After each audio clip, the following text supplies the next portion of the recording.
What's up, everybody? Welcome back inside the Woody Hayes Athletic Center after a jam-packed media session. Quarterbacks, Gene Smith, money talk, quarterback talk, offense talk. Tim, you name it. That's Tim May, by the way. I'm Spencer Holbrook. This is a practice report. Tim, a lot to break down. That's basically what we've got here. Let's get right into it. Well, first, let me do a backflip. Just joking. Never could do a backflip. Bottom line is, the biggest news today, we can talk about C.J. Stroud and his Heisman hopes and how C.J. Stroud has improved as a quarterback, etc. Kyle McCord biding his time, maybe getting a shot to play. We'll see if that happens down the road. Bottom line is, the biggest news today was the Big Ten announcing its new broadcast partners deal coming up in a year and a half, and it includes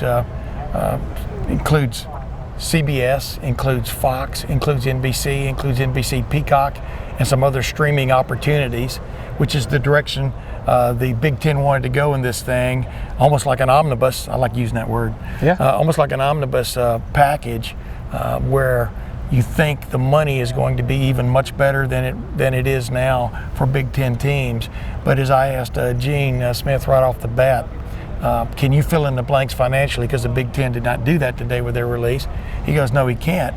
But he hearkened back to the point he made several weeks ago, that this idea that it's $1 billion package, he's not sure where those numbers are coming from people just sort of throwing them out there.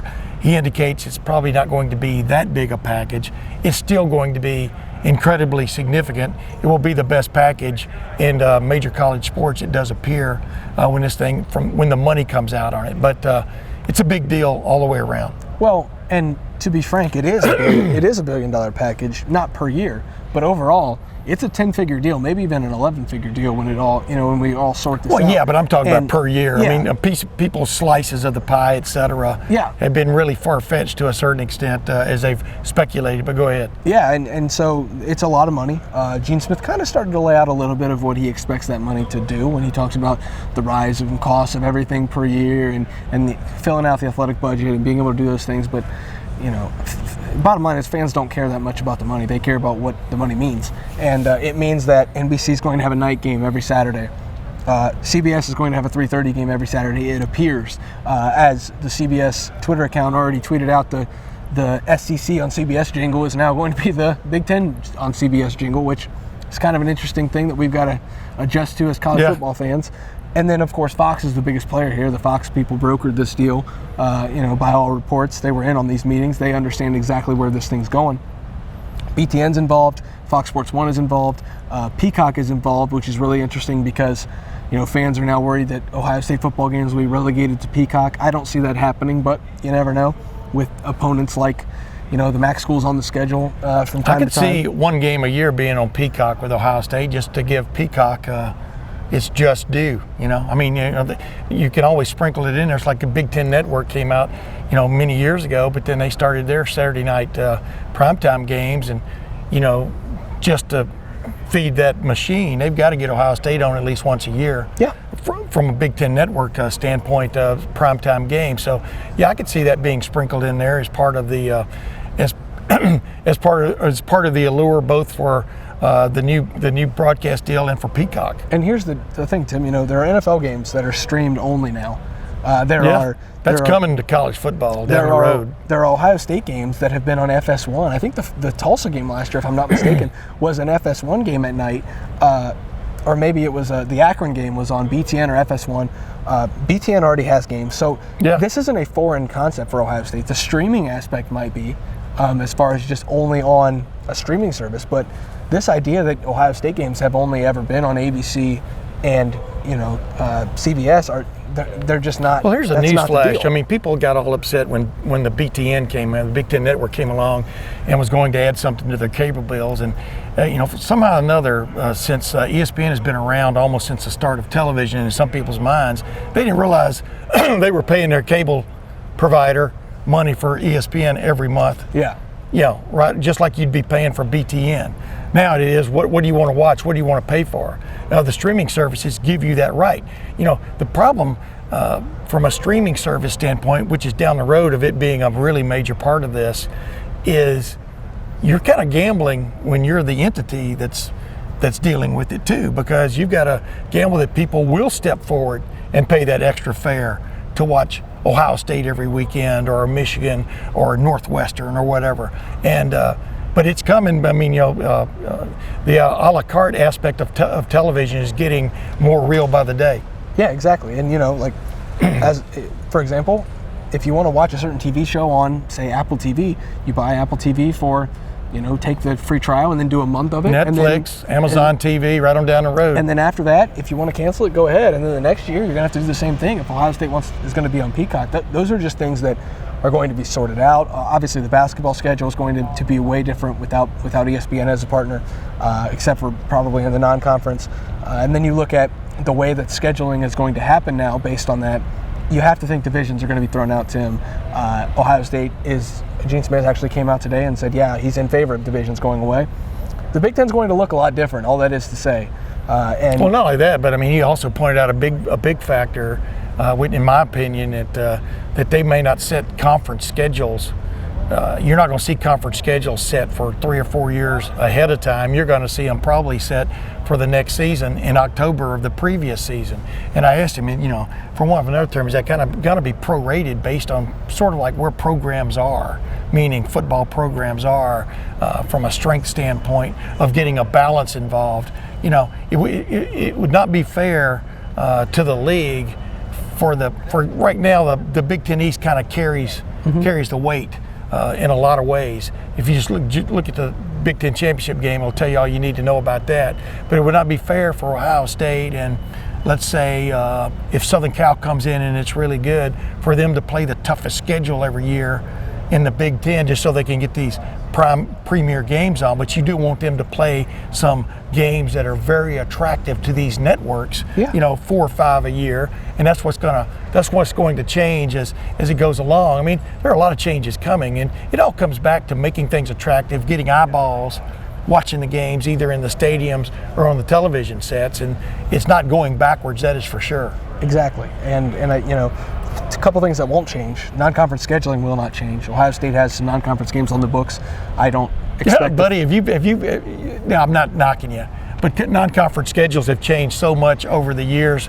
This game is set. The Georgia series is set. It goes away. Tennessee series is set. It goes away.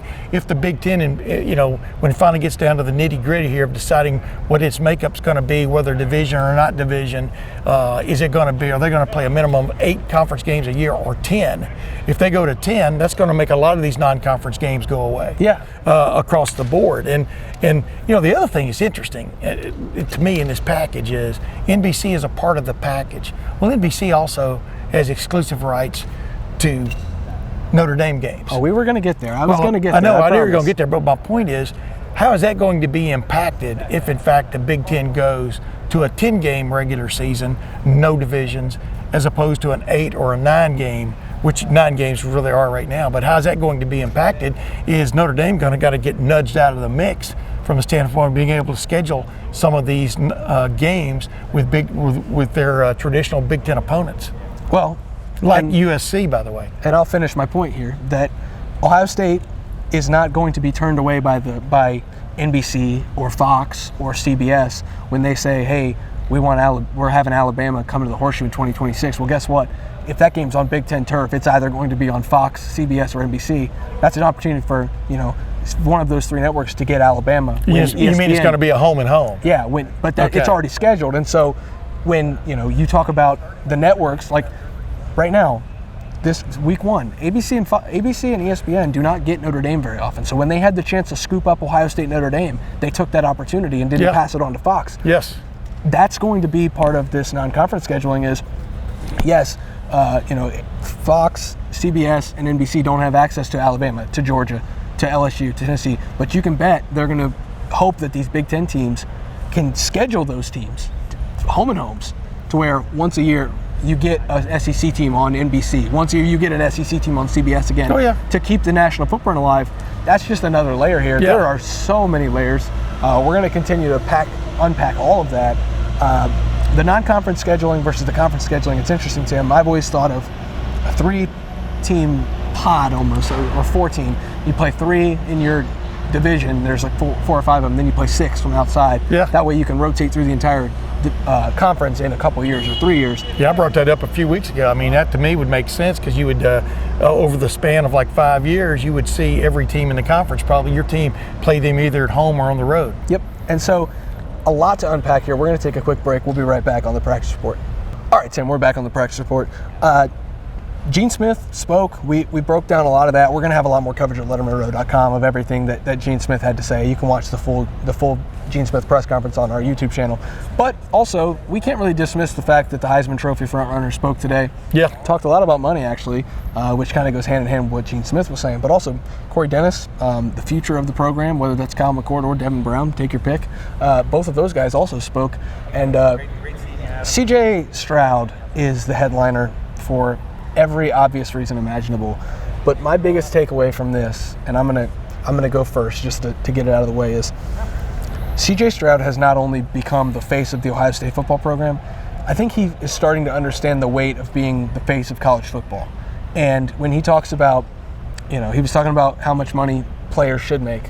He was talking about what it means to be the Ohio State quarterback, what he's improved on, what this season is going to mean for him. Those aren't things that you ask guys that just lead one program. They're guys that are, acting as one of the premier names in this sport. And I think that CJ Stroud understands the weight that he carries right now in this sport.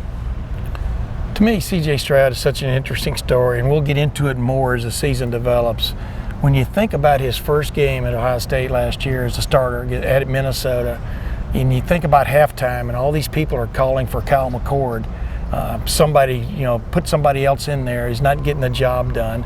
Obviously, he's got a sore shoulder, persevered through the Oregon game, and then came back after taking a game off and lit up the night, so to speak, after he got healthy. My point is he has come so far from that guy that was literally, maybe they weren't loud, but there was booing going on at the beginning of the year that this was the Ohio State quarterback in some circles, to where now he is the Heisman Trophy favorite going into the year over the Heisman Trophy, the Heisman Trophy defender Bryce Young from Alabama. It's just interesting in that regard. But what has impressed me about C.J. Stroud, and I think it goes back, and Corey Dennis brought this up, the quarterback's coach, it goes a lot back to just his super strong faith, religious faith that he always mentions at the start of every press conference. He rolled seamlessly, just from the outside looking in, almost from that guy that was getting booed and getting cut to shreds on social media to the guy at the end of the year that was setting ridiculous records in the come from behind win over Utah in the Rose Bowl. It's crazy how much he changed, but he has rolled. In my opinion, he's still pretty much the same guy we were talking to this time a year ago. He's more worldly, of course he is. Has he grown up big time? Absolutely. But what impresses me about him is he's always been ready to express his opinion on something. It's just now a hell of a lot more people are listening to his opinion. Does he believe college football players should share in the large S that we're talking about, should share more in it? Absolutely he does. He's not going to get there. It's not going to happen under his watch. No. Because he's probably going to be in the NFL this time of year from now. But yeah, I've just been impressed by the way this guy has evolved, but his core hasn't changed. Yeah, evolve rather than change is probably the best word to use there, Tim. And I'm sorry about my voice, but I've got allergies. Hey, go ahead. That's okay. That's okay. Everybody. Plus, I've been babysitting my 2 grandsons all week. Go ahead now. Everybody's got their time of the year, Tim. But when we get back to CJ, the evolution of him from, what was reported at Lettermen Row, checking his phone at halftime of the season opener to see what people were saying about him, to now being able to voice that opinion in front of 40 to 50 people, but knowing that millions of people are going to take that opinion and hear it, not just and actually listen to it and not just hear it. That evolution is something that's not easy to do. And like you said, CJ took that and made it seem so seamless and so he didn't really have to worry about how he made that transition. It just kind of happened as he became a superstar. And It's one thing to go from a 5-star prospect to a starter, but it's another thing to go from a 5-star prospect to a controversial starter in some eyes, to a absolute superstar, and now just completely take off like that. I I don't want to just talk about CJ because no, but it burns my rear end, man. The way the short tolerance, patience that people have anymore. Not everybody, but the ones who are vocal, the ones who get on Twitter and go nuts. I mean, football is all about development. It always has been, always will be, especially college football. One team is not the same the next year as it was the previous year because people come and go. And the people who come back get better and stronger and faster, etc. I mean, the fact that you don't have enough patience and you call yourself a college football fan, you're really faking it because you're not really a college football fan because you don't even understand what college football is all about. Is this team going to have some growing pains, for example, this year running that new defense? You expect them to come out and be gangbusters, but they're going to make mistakes, believe me, defensively. And I think the hope by true Ohio State fans is it doesn't cost them big time. But it's the same way when you have a first-year starting quarterback. He's going to make mistakes. He's going to look foolish sometimes, but then he's going to get better to where at the end of the year he's looking off defenders and throwing the ball, dropping a dime to Jackson Smith and Jigba in the right corner of the end zone at the Rose Bowl to lead one of the great comebacks in Ohio State history. Exactly. And you talk about development, Tim. I'm going to transition. Did I get worked up there? A little bit, but that's okay. That's what we're here for. It's a practice report. It's a rapid reaction, whatever you want to call it. It's sports. It's all about development. We're developing, and two guys who are also developing is Kyle McCord and Devin Brown, who both met with the media. And I continue to be more and more impressed by both of those guys.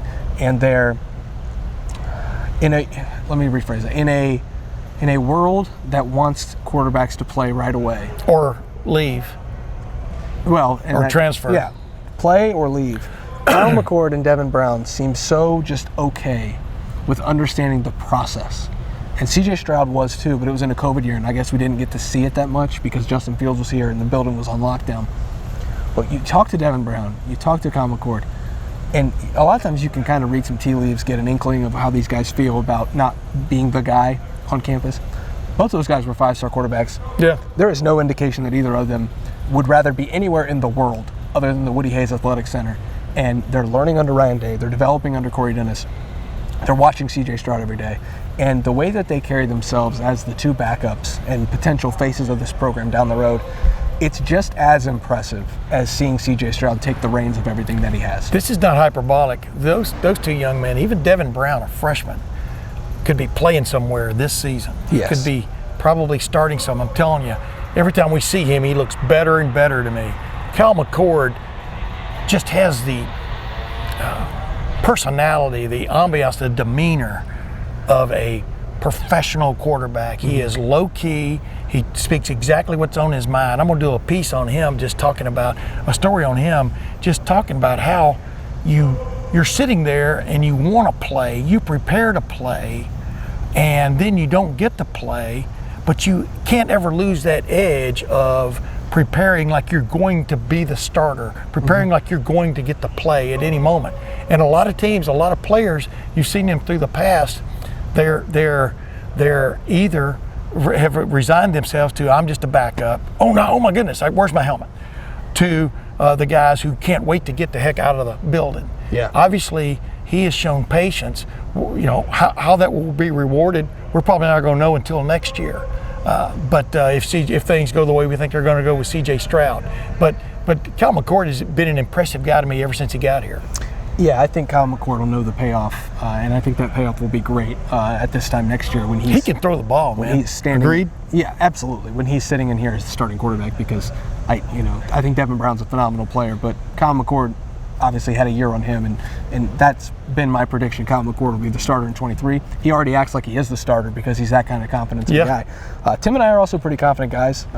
That's why we're going to go write some stories, get out of here, and wrap up this practice report, rapid reaction, instant video, whatever you want to call it. We're here in the Woody Hayes Athletic Center for just another practice report. Tim, thanks for hanging out with me. Always appreciate it. I always enjoy it. You know that, Spence.